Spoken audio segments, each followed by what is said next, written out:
Fraternidad Cristiana llega a tu vida a través de nuestro canal de YouTube y todas nuestras redes sociales.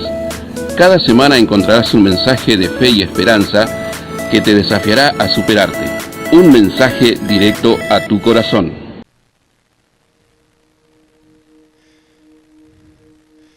Jesús sentenciado a muerte. Ahora bien, en el día de la fiesta les soltaba un preso cualquiera que pidiesen, y había uno que se llamaba Barrabás, preso con sus compañeros de motín que habían cometido homicidio en una revuelta. Y viniendo la multitud, comenzó a pedir que hiciese como siempre les había hecho. Y Pilato les respondió diciendo: ¿queréis que os suelte al rey de los judíos?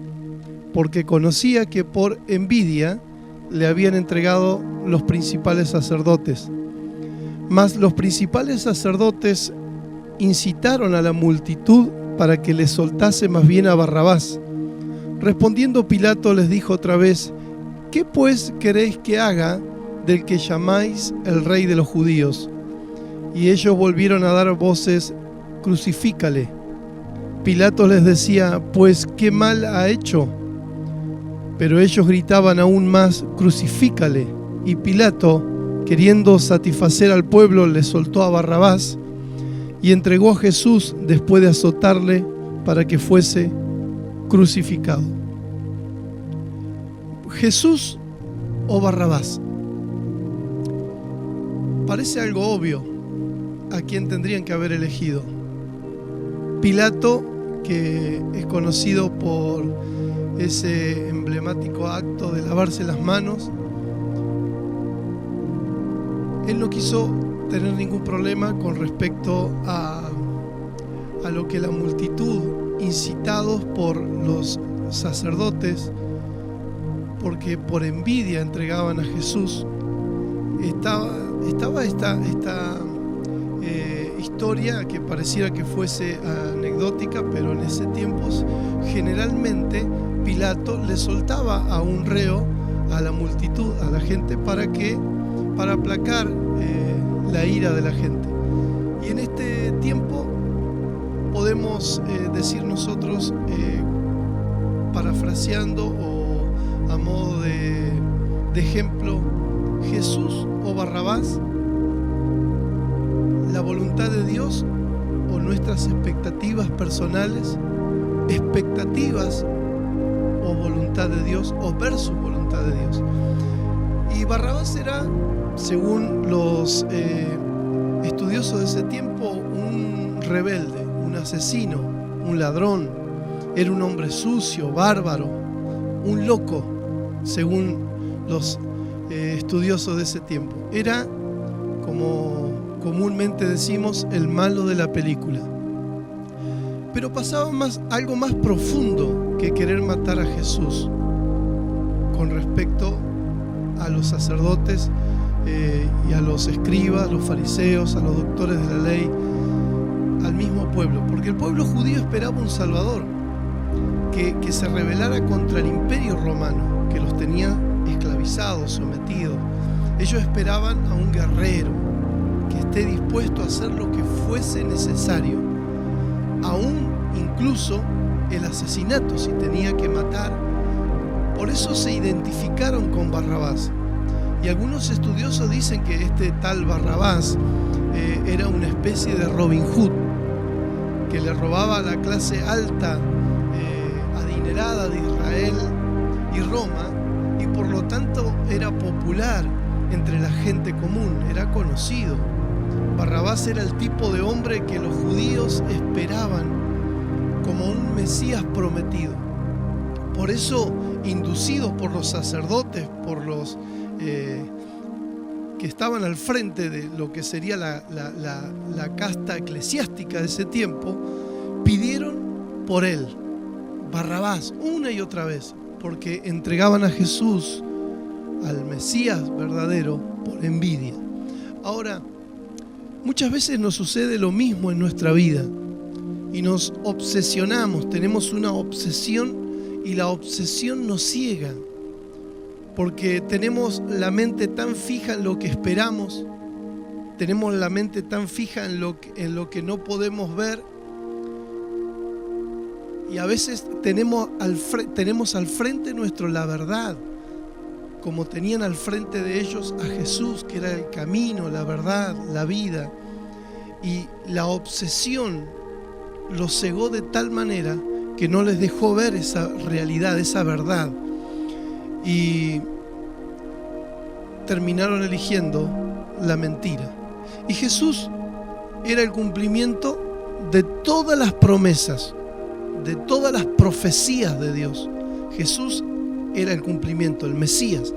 Pero como Él de repente no se parecía a las expectativas que tenían del Mesías, entonces se identificaron más con Barrabás, porque Jesús no satisfacía sus expectativas, porque ellos esperaban otra cosa. Entonces, ¿qué hicieron? Rechazaron al Mesías. Y cuando las cosas de repente no se alinean a la expectativa que nosotros tenemos en nuestra vida personal, tendemos a obsesionarnos con algo, y la obsesión, repito, valga la redundancia aquí, la obsesión nos ciega, no nos deja ver la realidad, no nos deja ver la verdad. Entonces comenzamos nosotros a caminar a tientas cuando las cosas no se alinean. Entonces la respuesta predeterminada siempre también es en nosotros el rechazo. Esto no encaja con lo que yo quería, esto no funciona como yo esperaba, esta situación me está frustrando, me frustra, me asusta. Entonces me obsesiono con lo que yo quiero, porque la realidad, la verdad, no se alinea con mis expectativas personales. La Biblia dice en el libro de Proverbios, el sabio Salomón, en el capítulo 19, verso 21, dice: muchos pensamientos hay en el corazón, pero el consejo de Jehová permanecerá. Entonces, independientemente de que mis expectativas se cumplan, yo puedo confiar que el propósito de Dios va a prevalecer siempre. Más allá de que mis expectativas personales, tenemos muchas expectativas. A ver, a modo personal, tenemos expectativas con nuestro futuro, nuestra empresa, con nuestros hijos, nuestro matrimonio. A veces de repente nos hacemos expectativas de que esto va a ser así, va a ser así, va a funcionar de esta manera, voy a obtener estos resultados, otros resultados. Nos hacemos, como dicen comúnmente en la jerga popular, nos hacemos la película de que todo va a ser pum para arriba. Y de repente, cuando la realidad, caemos a la realidad y nos damos cuenta que no son como las expectativas, como la película que nos habíamos hecho, nos frustramos, nos desilusionamos de la vida, de nosotros mismos, hasta de Dios, de nuestro cónyuge, nuestros hijos, porque pretender ser felices a costa de las expectativas que nos ponemos en base a cosas o personas o lo externo a nosotros mismos nos hace mal, porque cuando nosotros alineamos nuestra expectativa en Dios, solamente Dios hace feliz al hombre. Cuando nuestras expectativas están en el propósito de Dios. Por eso una y otra vez tenemos que repetirnos: el propósito de Dios es mayor a mis expectativas. El propósito de Dios, el propósito para el cual Dios me trajo a esta tierra, tiene que ser mayor a mis expectativas personales. Salmo 138:8 dice la Biblia: Dios, Jehová, Dios cumplirá su propósito en mí. Eso tengo que decir, a pesar de que mis expectativas personales tal vez muchas veces no se cumplieron o no se han cumplido, pero yo declaro que el propósito de Dios se va a cumplir en mí. Ahora entonces, ¿qué tenemos que hacer bajo este concepto de expectativa versus voluntad de Dios? Tener cuidado con lo que pedimos, tener cuidado con lo que esperamos y tener sumo cuidado con lo que deseamos, porque tal vez lo que pedimos, esperamos o deseamos puede ser inferior o superior con lo que tengamos en mente. De repente digo, yo puedo tener una expectativa, pedir o esperar o desear algo, y Dios quiere mucho más Dios tiene preparado para mí mucho más bajo el propósito de Él, no bajo mis expectativas personales.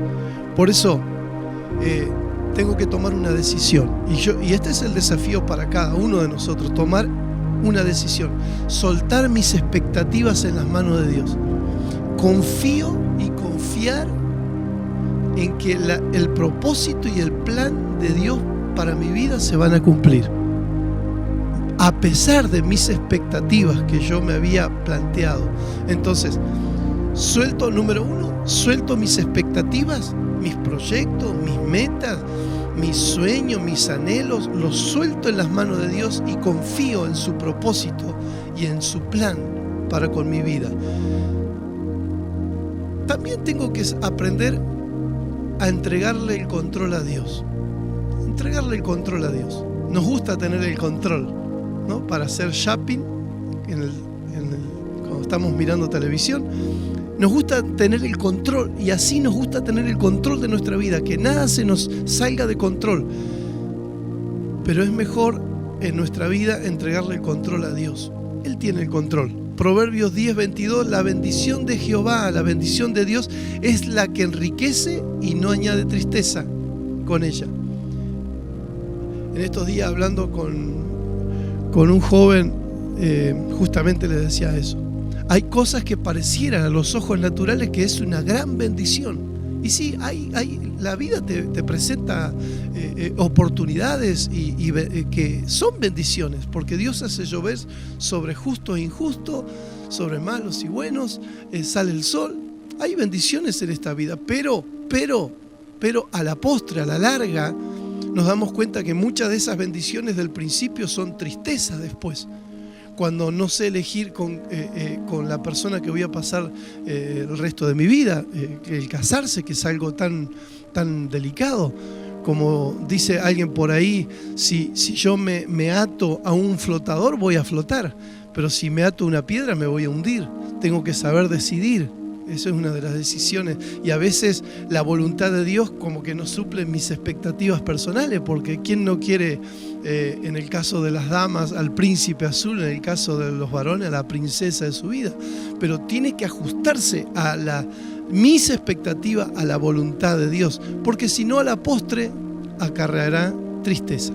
Efesios, también con respecto a la carrera que seguir en un joven, en sus estudios, en un trabajo, con quién me junto, como dicen por ahí popularmente, dime con quién andas y te diré quién eres.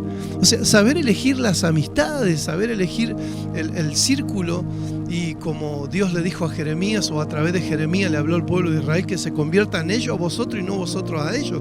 Cuando de repente uno se convierta a Dios, en mi vida personal me pasó. Dios te saca un tiempo al desierto, te saca para fortalecerte espiritualmente, y luego sí, uno vuelve para hacer sal, luz, para ganar y que se conviertan ellos a nosotros y no nosotros a ellos. Pero tengo que saber elegir en ese momento, a pesar de mis expectativas, la voluntad de Dios. Efesios 3:20-21, y aquel que es poderoso para hacer todo, Dios es poderoso para hacer todo mucho más abundantemente de lo que pedimos o entendemos, según el poder que obra en nosotros. Entonces, déjele el control a Dios, porque Dios tiene mejores cosas para usted. Déjele el control a Dios, porque tal vez es mucho más abundantemente lo que Dios tiene para usted de lo que usted le ha pedido, ha deseado, o tal vez ha luchado por conseguir. ¿Por qué? Porque nosotros nos frustramos porque pensamos que Dios va a actuar de una manera y vemos que lo hace de otra manera. Entonces quedamos decepcionados, porque mis expectativas era que Dios iba a hacer de una manera, y cuando vemos que Dios comienza a hacerlo de otra manera, nos decepcionamos, nos frustramos. Ahora, es importante no confundir la fe con las expectativas personales, expectativas que muchas veces son exageradas, expectativas que muchas veces son infladas por mi imaginación, y me doy cuenta que es una presunción disfrazada de fe. O sea, la presunción viene de orgullo. Una cosa es presumir, ser un presumido, otra cosa es tener fe. Entonces, de De repente nosotros planeamos un 2020 de metas, proyectos, propósitos nuestros bajo nuestras propias expectativas y nunca pensamos que íbamos a ser interrumpidos abruptamente por una pandemia mundial, donde nuestras expectativas, nuestros proyectos, nuestras metas quedaron en un stop, se congelaron y de repente nosotros vemos que las bendiciones se nos van como agua entre los dedos de las manos. Habacuc, dice la Biblia, Habacuc capítulo 3, versos 17 al 19, aunque la higuera no florezca, ni en las vides haya frutos, aunque, es muy importante subrayar esta, aunque falte producto del olivo y los labrados no den mantenimiento, y las ovejas sean quitadas de la manada o de la majada, y no haya vacas en los corrales, con todo, aunque me falte trabajo, aunque me falte salud, aunque me falte compañía, aunque me falten un montón de cosas en esta vida, y no haya lo que yo pensaba que iba a haber, aunque no haya bendiciones materiales, tangibles, visibles materialmente, aunque no haya, con todo yo me alegraré en Dios y me gozaré en el Dios de mi salvación, porque Dios, Jehová el Señor, es mi fortaleza. Entonces, nos olvidamos que Dios siempre tiene el control de todas las cosas. Entonces, nosotros podemos decir, ¿es malo tener expectativas personales? No cuando se alinean a la voluntad perfecta de Dios. Vivir con expectativas demanda fe, y la fe es como un músculo que necesita ser ejercitado continuamente. Cuando vienen las luchas, los problemas, los conflictos, las crisis, las dificultades, nosotros decimos, pero ¿me alcanzará la fe? Dios está tratando de quitarme la poca o mucha fe que tenga. No, la fe en las pruebas se purifica, se perfecciona, se fortalece. Es como sacarle brillo al oro. Dios le saca brillo a tu fe en las pruebas, en las luchas, en las dificultades. Entonces, hay poder en las expectativas cuando están alineadas a la voluntad de Dios. Si en mi expectativa, si su expectativa está alineada a la voluntad de Dios, entonces podemos alcanzar bendiciones y éxito. Ahora, ¿por qué a veces, si mis expectativas están alineadas a la voluntad de Dios, no se cumplen? Porque el último paso es este, Josué capítulo 1, versos 6 al 9. Cuando mis expectativas, mis proyectos personales, mis metas personales, yo tengo la revelación, de acuerdo a la Biblia, de que se alinea a la voluntad de Dios, tengo que hacer esto, lo que Dios le dijo. Sin este condimento, sin este elemento, no podemos cerrar el concepto de expectativa igual a voluntad de Dios, éxito. Esfuérzate y sé valiente, porque tú repartirás a este pueblo por heredad la tierra de la cual juré a sus padres que le daría a ellos. Solamente esfuérzate y sé muy valiente. O sea, Dios nos dice una y otra vez, están buenas tus expectativas, los proyectos que tenés en la vida, se alinean a mi voluntad, es mi voluntad para contigo, pero esto es 50 y 50. No es que me voy a tirar al sillón a esperar que baje la bendición de Dios. Dios me dice, esfuérzate. Y me repite, mira que te mando. No es una sugerencia, si quiero, si puedo, si tengo ganas. No, es un mandamiento. Dios te manda. Mira que te mando que te esfuerces y seas muy valiente. O sea, Dios te dice, te he capacitado para que conquistes tus sueños, para que conquistes tus metas. Están alineados a mi voluntad. Es mi voluntad que alcances el éxito, la bendición, que te realices en la vida personal, pero vas a tener que esforzarte. Esto no es para cómodo, es para gente que se sale de la comodidad, que se levanta y decide pelear, luchar en la vida para alcanzar sus sueños. Así que no te apartes de la palabra de Dios ni a diestra ni a siniestra, medita en ella, porque entonces vas a poder guardar, vas a poder hacer lo que dice la Biblia y te irá bien en todas las cosas. Porque Dios te dice, mira que te mando que te esfuerces y seas valiente. Mira que te mando que te esfuerces y seas muy valiente. Entonces alcanzarás el éxito en la vida. Bendiciones. Fraternidad Cristiana llega a tu vida a través de nuestro canal de YouTube y todas nuestras redes sociales. Cada semana encontrarás un mensaje de fe y esperanza que te desafiará a superarte. Un mensaje directo a tu corazón.